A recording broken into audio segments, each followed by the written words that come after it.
रहमानिर्रहीम। अस्सलाम वालेकुम स्टूडेंट्स। बेटा आज हम केमिस्ट्री का जो है पहला चैप्टर स्टडी करने जा रहे हैं, ठीक है। और ये मैं दोबारा रिपीट करने लगा हूँ ताकि अगर किसी बच्चे को क्लास टाइम में प्रॉब्लम हो गई थी किसी टॉपिक में, कोई उसका कोई कमी या कोई कोताही रह गई है उसके लिए, तो वो उसको कवर कर सके। लेक्चर पार्टिसिपेशन और लेक्चर वाचिंग को इंश्योर करें और जो होमवर्क दिया जाता है वो आपने सबमिट करवाना है। तो बेटा पहला चैप्टर है जी हमारे पास फंडामेंटल्स ऑफ केमिस्ट्री, चूंकि आपकी स्क्रीन पर नज़र आ रहा होगा आपको। इस चैप्टर में आपको वो केमिस्ट्री होती क्या है, इसमें इसकी ब्रांचेस क्या हैं और क्या क्या जो बेसिक केमिस्ट्री के कंसेप्ट हैं वो इंशाल्लाह सारे हम इस चैप्टर में पढ़ेंगे। पहले हम इंट्रोडक्शन से शुरू कर लें।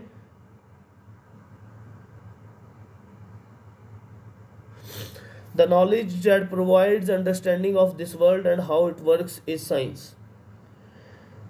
कहने का मतलब उसका ये है कि इस दुनिया को समझना, ठीक है, उसको समझने के लिए जो इल्म चाहिए हमें वो हमें साइंस देती है।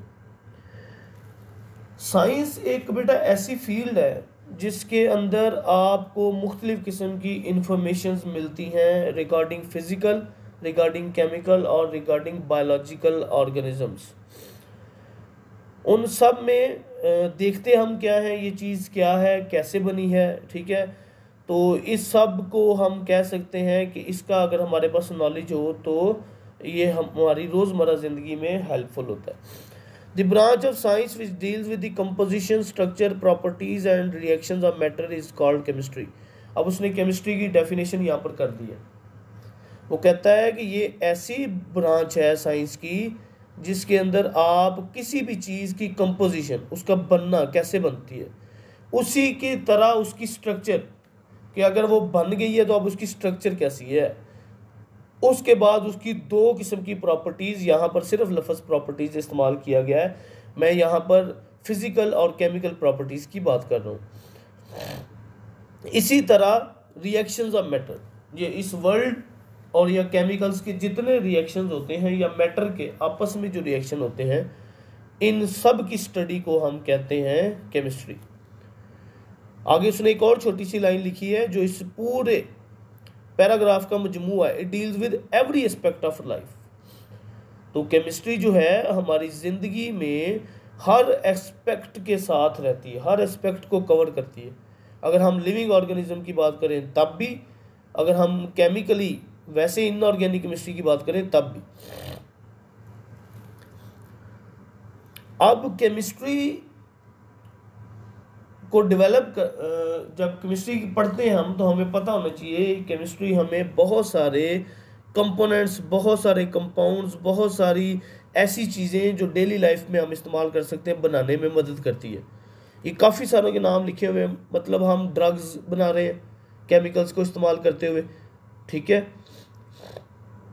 साबुन बनता है, सोप है, डिटर्जेंट्स हैं आपके पास, पेपर बन रहा है, प्लास्टिक्स हैं, पेंट्स हैं, पिगमेंट्स हैं, इंसेक्टिसाइड्स फसलों के लिए, जहाँ पर कीड़े मकोड़े फसल को तबाह करते हैं वहाँ पर इंसेक्टिसाइड्स डालते हैं, फिर पेस्टिसाइड्स है।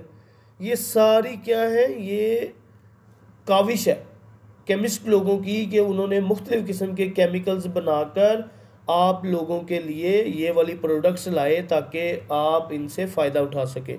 अब इनमें से कोई ऐसी प्रोडक्ट नहीं है जिनको आप रोज़मर्रा अपने घरों में इस्तेमाल नहीं करते।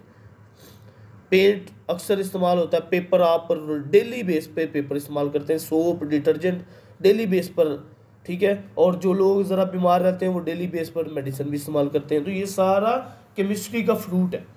ये केमिस्ट्री की वजह से पॉसिबल हुआ जो आप इतनी ज़्यादा केमिस्ट्री से फ़ायदे उठा रहे हैं।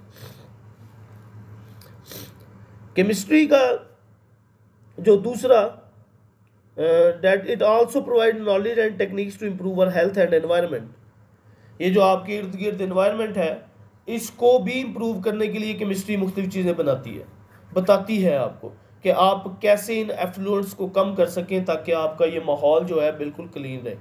और इसी तरह केमिस्ट्री आपको एक और किस्म का नॉलेज देती है कि आप अपनी सेहत को कैसे बेटर रख सकते हैं, कौन सी ड्रग्स आपके लिए ज़्यादा फ़ायदेमंद हो सकती हैं। ठीक है, ये सब आपको केमिस्ट्री बताती है, केमिस्ट्री की टेक्निक्स और केमिस्ट्री की डेवलपमेंट।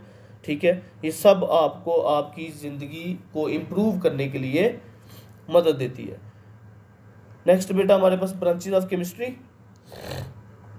काफ़ी सारी ब्रांचेज होती हैं केमिस्ट्री की, ठीक है, लेकिन यहाँ पर हम कुछ मेजर ब्रांचेज को ज़रूर स्टडी करेंगे, क्योंकि ये वो ब्रांचेज हैं जो वाकई ही डेली लाइफ में आपके ऊपर मुनहसर करती हैं, आपको किसी न किसी तरीके से फ़ायदा देती हैं। सबसे पहले बेटा हमारे पास physical chemistry is defined as a branch of chemistry that deals with the relationship between composition and physical properties of matter along with the changes in them. Physical chemistry में वो ये कहना चाह रहा है कि ये एक ऐसी है ब्रांच ऑफ केमिस्ट्री जिसमें हम रिलेशनशिप पढ़ते हैं, इंट्रैक्शन पढ़ते हैं बिटवीन कंपोजिशन, कि मतलब कोई भी चीज़, मतलब बेशक इंसान है, केमिकल है, या कोई भी चीज़ इस दुनिया में, उसकी कंपोजिशन और उसकी फिजिकल प्रॉपर्टीज़, इन दोनों के दरमियान रिलेशनशिप, और अगर कभी कभार कोई किसी किस्म का कोई चेंज आता है तो वो भी सब हम फिजिकल केमिस्ट्री में ही स्टडी करते हैं। The properties such as structure of atoms or formation of molecules, behavior of gases, liquids, solids, and the study of the effect of temperature or radiation on matter are studied under this branch। देखिए अब उसने इसको समो दिया है, उसने वो बता दिया है कि हम क्या क्या फिजिकल केमिस्ट्री में स्टडी कर सकते हैं। तो फिर एक दफ़ा मैं दोहराता हूँ, स्ट्रक्चर ऑफ एटम, वो भी ऑब्वियसली बात है, स्ट्रक्चर ऑफ एटम फिजिकली तौर पर हम स्टडी करते हैं। फॉर्मेशन ऑफ मॉलिक्यूल्स, कैसे मॉलिक्यूल्स बनते हैं। अगर हम यहाँ पर वाटर की जो है उसकी ब्रेकडाउन कर दें तो 2 हाइड्रोजन एटम है, 1 ऑक्सीजन एटम है, उसकी कंपोजिशन क्या है, उसकी स्ट्रक्चर क्या है, वो भी हम फिजिकल केमिस्ट्री में पढ़ते हैं। इसी तरह आपकी गैसेस का बिहेवियर क्या है, ठीक है, हाइड्रोजन गैस की बात करें, ऑक्सीजन गैस, इसी तरह अगर हम न्यूऑन गैसेस की बात करें तो इन सब का बिहेवियर अलग अलग होता है। इसी तरह लिक्विड्स और सॉलिड्स का बिहेवियर, और इस टेम्परेचर के ऊपर, इस एनवायरनमेंट के ऊपर टेम्परेचर का क्या इफेक्ट है, ये भी हम फिजिकल केमिस्ट्री में स्टडी करते हैं। नेक्स्ट बेटा आपके पास है organic chemistry. Organic chemistry is the study of covalent compounds of carbon and hydrogen and their derivatives. मतलब ऐसे कंपाउंड्स जो कार्बन और हाइड्रोजन से मिलकर बने हों। फिर से सुन लें, ऑर्गेनिक केमिस्ट्री वो स्टडी है उन कंपाउंड्स की जो कार्बन और हाइड्रोजन या उनके डेरिवेटिव से मिलकर बने होते हैं। अब आपकी बॉडी के अंदर जितने भी बड़े मॉलिक्यूल्स हैं उन सब के अंदर कार्बन हाइड्रोजन कॉमन है। उनमें कार्बोहाइड्रेट्स, प्रोटीन्स, लिपिड्स, इन सब के अंदर carbon hydrogen are the most common elements are present. इसी वजह से कहा जाता है कि ऑर्गेनिक केमिस्ट्री या यही कार्बन हाइड्रोजन अगर किसी कंपाउंड में प्रेजेंट हो ज़्यादा तादाद में तो वो कंपाउंड ऑर्गेनिक कहलाता है। ऑर्गेनिक कंपाउंड्स अकर नेचुरली और आल्सो सिंथेसाइज्ड इन लेबोरेटरीज। ठीक है, नेचुरली की मैंने भी एग्जांपल दी आपको। कंपाउंड आपके पास प्रोटीन है, कार्बोहाइड्रेट है, लिपिड्स हैं, ये सारे नेचुरली, लेकिन आप इनको बना भी सकते हैं। ठीक है, जैसे यूरिया बनाते हैं आप खाद के तौर पर, वो भी ऑर्गेनिक केमिस्ट्री, वो भी ऑर्गेनिक कंपाउंड है। ठीक है, और कार्बन हाइड्रोजन का डेरिवेटिव ही है वो। Organic chemist determine the structure and properties of these naturally occurring as well as synthesized compounds। अब वो ये बता रहा है कि केमिस्ट करते क्या है ऑर्गेनिक केमिस्ट्री में, वो किसी भी कंपाउंड की स्ट्रक्चर और उसकी प्रॉपर्टीज़ को, ठीक है, अगर वो नेचुरल हो या सिंथेसाइज्ड हो तो उनके अंदर डिफरेंस बताते हैं कि इसकी स्ट्रक्चर कैसी है। अगर मैं यहाँ पर एक एग्जांपल लिख देता हूँ कार्बोहाइड्रेट, साइड पे मैं लिख देता हूँ यूरिया, इन दोनों की स्ट्रक्चर के अंदर क्या फ़र्क है, वो इन दोनों की प्रॉपर्टीज़ के अंदर क्या फ़र्क है, वो हमें ऑर्गेनिक केमिस्ट्री बताती है। इसी तरह ऑर्गेनिक केमिस्ट्री का स्कोप भी है। ठीक है, हम पेट्रोलियम की मसनूआत बना रहे हैं, पेट्रोकेमिकल्स बना रहे हैं, फार्मास्यूटिकल इंडस्ट्रीज मेडिसिन बनाने के लिए इस्तेमाल करते हैं। ठीक है, नेक्स्ट है बेटा इनऑर्गेनिक केमिस्ट्री। ये ऐसी ब्रांच है केमिस्ट्री की जिसमें आप कार्बन और हाइड्रोजन को छोड़कर जितने भी एलिमेंट्स हैं आपके, उनसे बने हुए कंपाउंड्स को स्टडी करते हैं। दोबारा सुन लें, कार्बन और हाइड्रोजन को छोड़कर जितने भी आपके एलिमेंट्स और उनके कंपाउंड्स हैं उनको सबको आप इनऑर्गेनिक केमिस्ट्री में स्टडी करते हैं। ठीक है, और इसकी एप्लीकेशंस तकरीबन पूरी केमिकल इंडस्ट्री में किसी ना किसी तरीके से मौजूद है।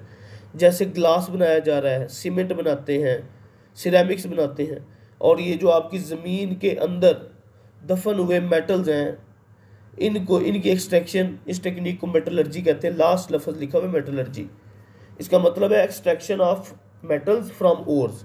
ज़मीन के नीचे से जो ओर्स निकलती हैं उसके अंदर से मेटल्स निकालना। लेकिन ये ग्लास, सीमेंट, सिरेमिक्स, ये सब कुछ ऐसे एलिमेंट्स का बना होता है जो कार्बन, हाइड्रोजन नहीं है। इस वजह से इसे हम इनऑर्गेनिक केमिस्ट्री के नाम से जानते हैं। आज के लिए आपका होमवर्क जो है बेटा, वो ये 3 ब्रांचेज हैं: define physical chemistry, define organic chemistry, define inorganic chemistry, और मेन डिफाइन केमिस्ट्री। ये 4 शॉर्ट क्वेश्चंस आपका होमवर्क है, ये आपने सबमिट करवाना है। अगर किसी का भी कोई क्वेश्चन हो तो वो पूछ सकता है। Thank you very much.